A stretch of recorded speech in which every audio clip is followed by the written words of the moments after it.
Hey, this is Joe. I am just outside of Los Alamos, New Mexico, and I wanted to make this video to share with you the trip that I took south from Montana down through West Yellowstone into Idaho, and ultimately coming out in the Wasatch National Forest just east of Salt Lake City, Utah. So basically, I stayed in Montana as long as I could, and eventually I was starting to get frost all over the outside of my tent, so I took that as a sign that it was time to leave. Unfortunately, my timing couldn't have been worse, as I met with an inordinate amount of rain, cold, fog, etc., etc. So pretty much my whole ride down to Utah was absolutely miserable. Nevertheless, I was able to find some really kick-ass moto camping spots and just ride through some absolutely amazing scenery along the way.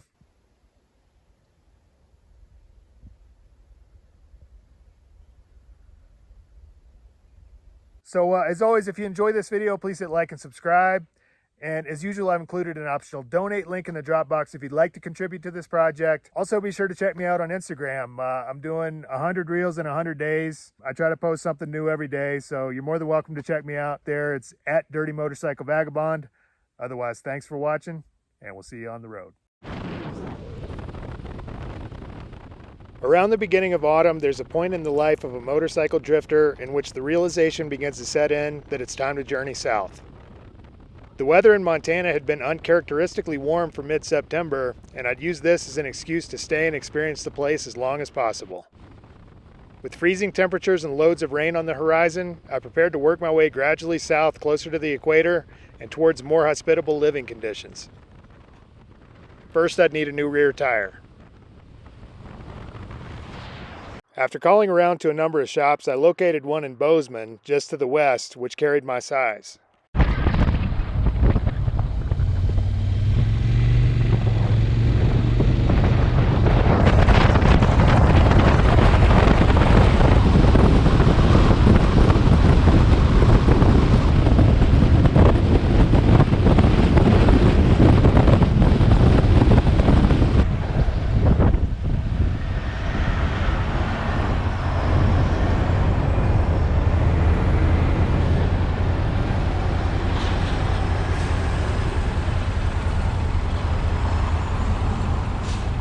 Having spent so much time in the woods and around smaller towns, it was a bit of a shock to be back in a city. Nevertheless, I found Bozeman to be filled with a certain rustic charm, although a bit too crowded for my taste.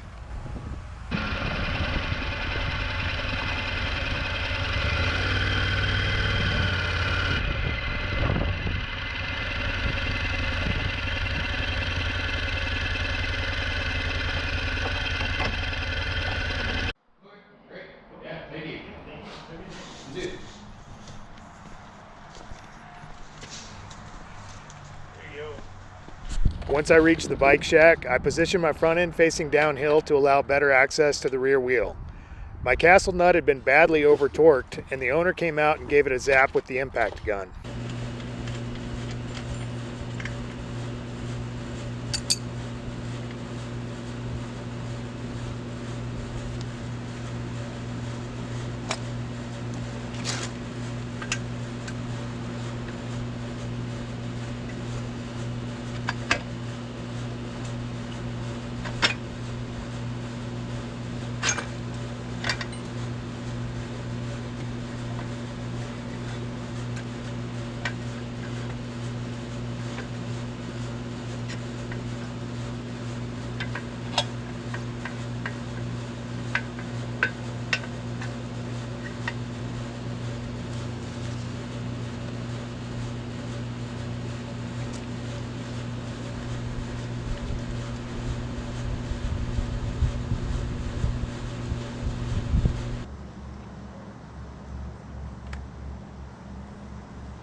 About 5 minutes after handing over the wheel, the folks at the bike shack had my new tire mounted and balanced.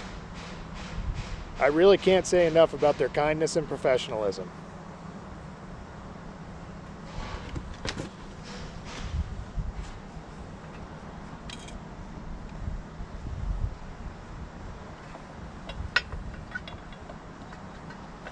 The The real trick of this whole procedure is getting all the wheel spacers and brake caliper positioned correctly, then by an act of mechanical wizardry, getting the axle back through. Times like these, I missed having a shaft drive.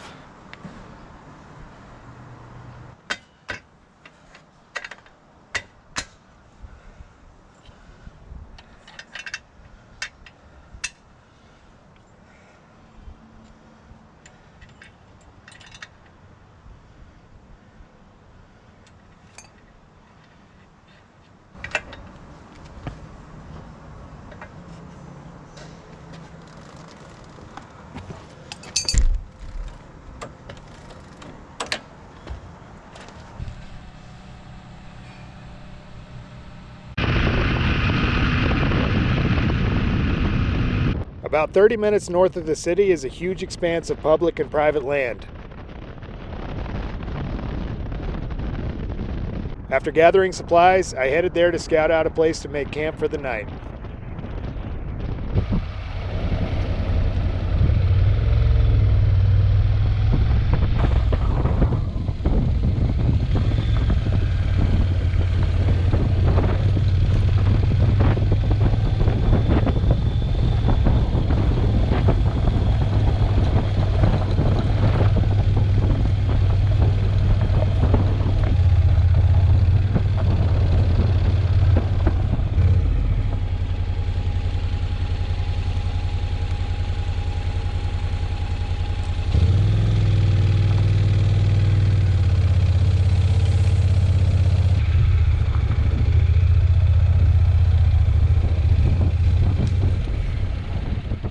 I found this quaint campground nestled under the pine trees. Since I was here out of season, the host had already left and the place was totally free.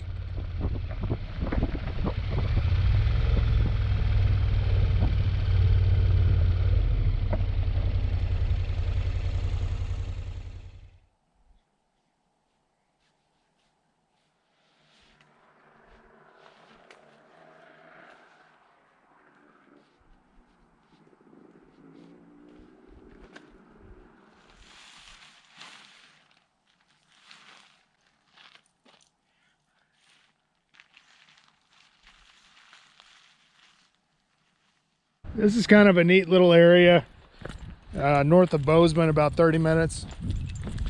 Totally free. I think during the peak of the season they charge like $10. Just absolutely beautiful. Montana's got a certain feel about it. It's kind of hard to explain if you haven't been there, but there's just something different about it that I've never really experienced anywhere else. It just feels like Montana. It's been mercifully nice up until the last week or so.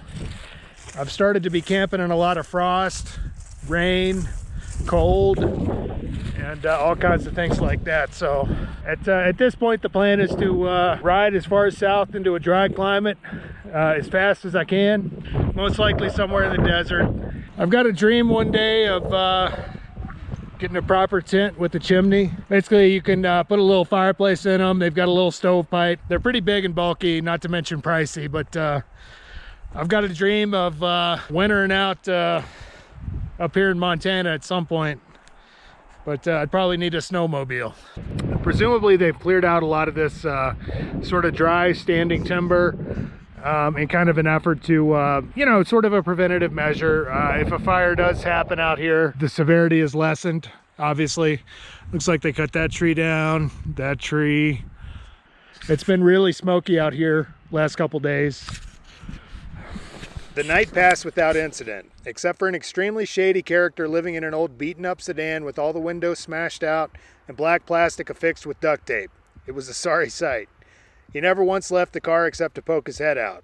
Well, all this outside stuff is wet. I'm not staying here any longer than I have to, so it's just gonna have to suck, and everything's gonna have to be packed up in this state and dried out whenever I get to the desert. With every last piece of gear soaked through to the threads, I headed south through West Yellowstone and into Idaho. Continuing my trend of bad weather, it began raining yet again.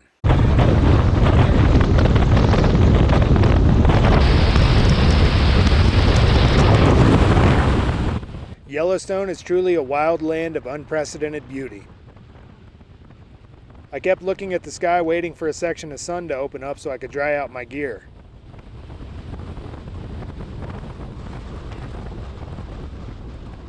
In addition to being unprecedentedly beautiful, West Yellowstone is a tourist nightmare. It was only for the purpose of filming this video that I ventured into these parts.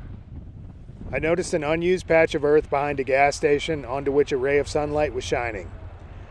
No sooner had I spread out my gear than an older delivery lady with a contorted frown walked up and demanded to know who gave me permission to do that. I told her if it wasn't her land, it was none of her business, and she walked away in a huff. 5 minutes later, everything was dry and I hit the road. The type of hypersensitivity displayed by the lady at the gas station is a decidedly Western attitude.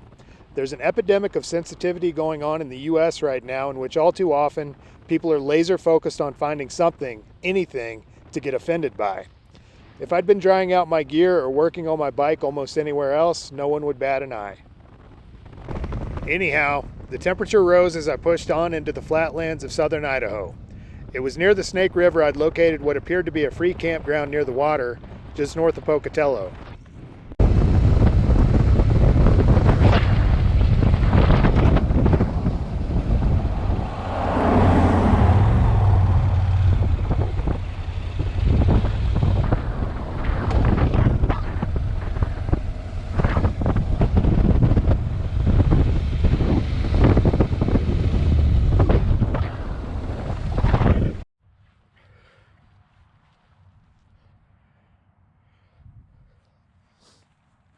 Tired, cranky, overworked. Had a long day on the road down here to Pocatello, Idaho, basically. This is crystal clear, the Snake River. Upon further review, it became obvious that this was not the Snake River, but in fact a snake-like reservoir fed by it. Kind of a look about it. And I'm hearing lots of little fishes jumping around out here. It's middle of September, but this water is pretty tepid. Not really cold at all. I'm a little disappointed, honestly. But this whole area is full of free spots like this. There's not a single good spot out here with good ground and with good tree cover. So looks like I'm just gonna have to bite the bullet, and I'll probably put the bike right up there on the high ground.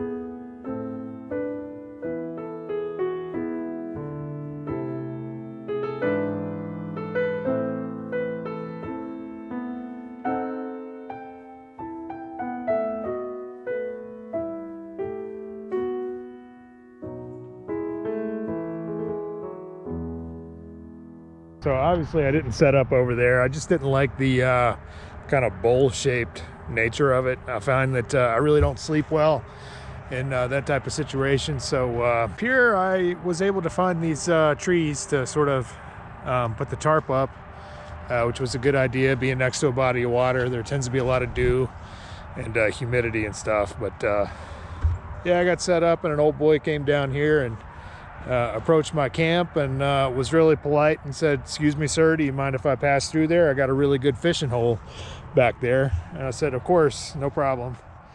Just as I'd gotten packed up, it began raining yet again.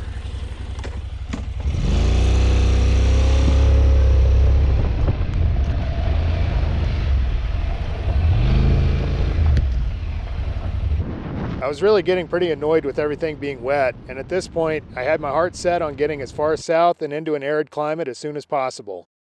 In order to do so, I'd need to find a route around the insane traffic of Salt Lake City, look for a spot in the mountains east of there, and continue south. When I first bought the NC750X, a lot of people asked how I planned on accessing the fuel cap with so much stuff packed on the back. I found this to be a fairly simple matter of attaching my tent and tarps to the dry bag itself, running a rock strap around the Torpack mounts, and simply unhooking the strap and sliding everything forward.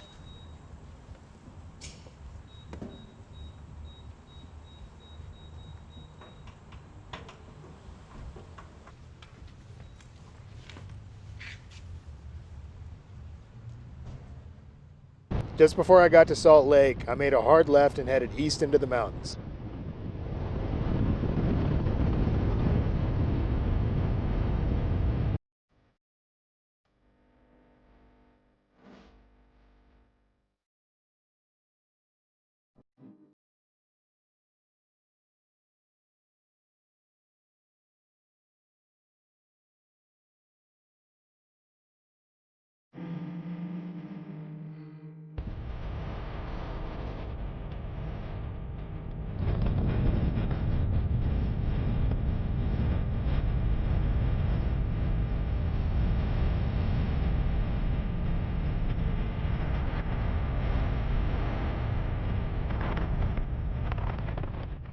Once I got to the Wasatch National Forest, I headed deeper into the woods on some Forest Service roads to look for a place to camp.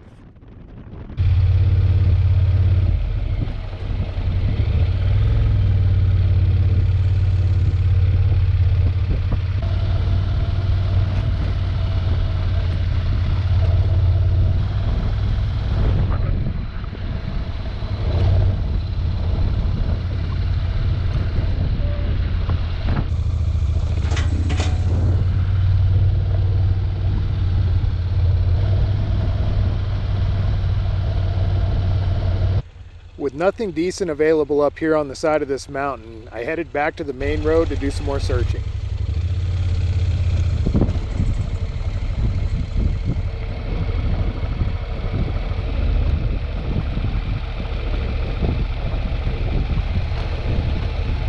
As luck would have it, I found a UHV-only trail leading into the woods with a plethora of available established sites.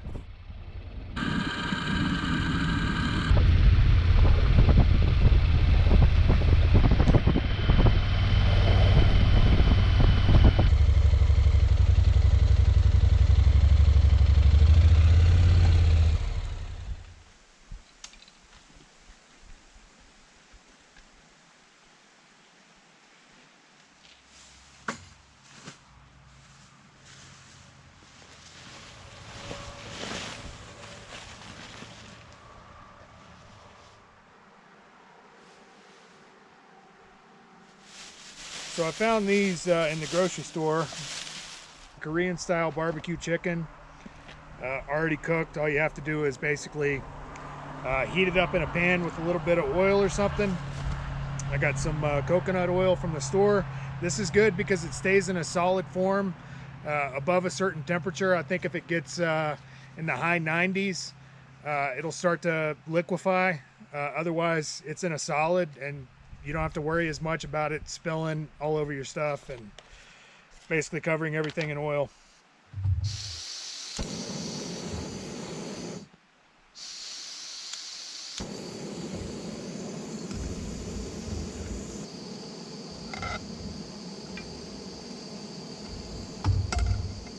Got some organic blueberries since we're in the mountains. I'll go ahead and take you on a little bit of a tour of my crib. So this is my camp. They're calling for a chance of rain. I went ahead and battened down with the getting the tarp strung up and all that. There's kind of a busy road up there. The speed limit's like 55, but it's really not too bad. As you saw, only OHVs and motorcycles and stuff can pass through between the boulders down there. But man, what a relief it is to not have to be sharing the national forest with a bunch of cars and things like that. So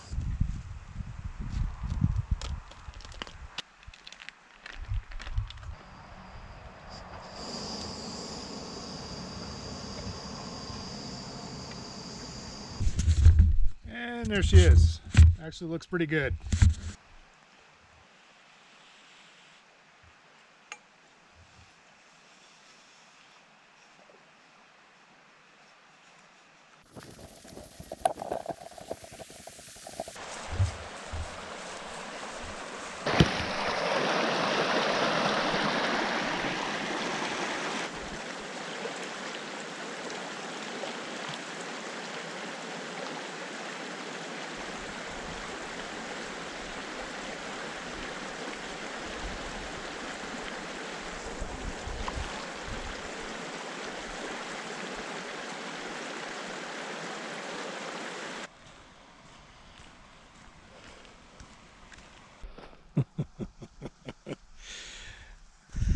I've been hiking back here through these aspen trees, and this is something I've never seen before.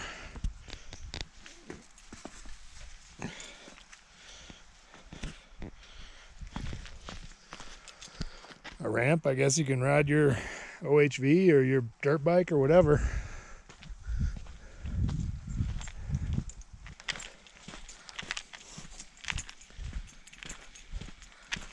Had some pretty severe thunderstorms. There wasn't a lot of severe rain, but just a lot of electrical discharge going off every couple seconds. It was kind of freaky. Sounded like the whole sky was cracking apart. Last night the thunder was so loud.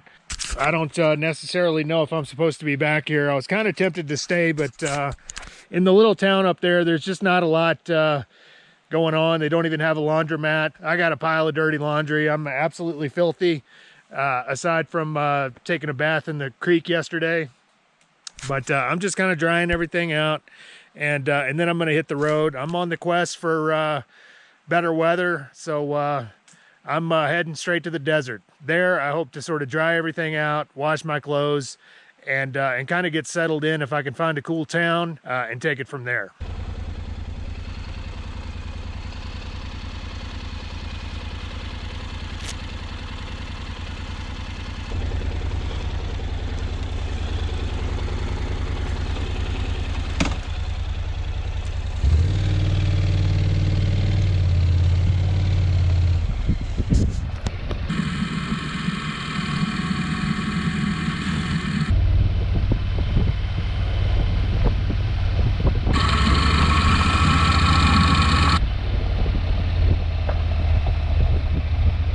Ever since I left Montana, I'd been cold, wet, miserable, and cranky. Nevertheless, I'd seen some incredible landscapes and camped in some truly gnarly places. It's enduring these kind of inconveniences that make one truly able to appreciate the good times. With thoughts of blue skies and arid deserts on my mind, I looked up at the road and twisted the throttle.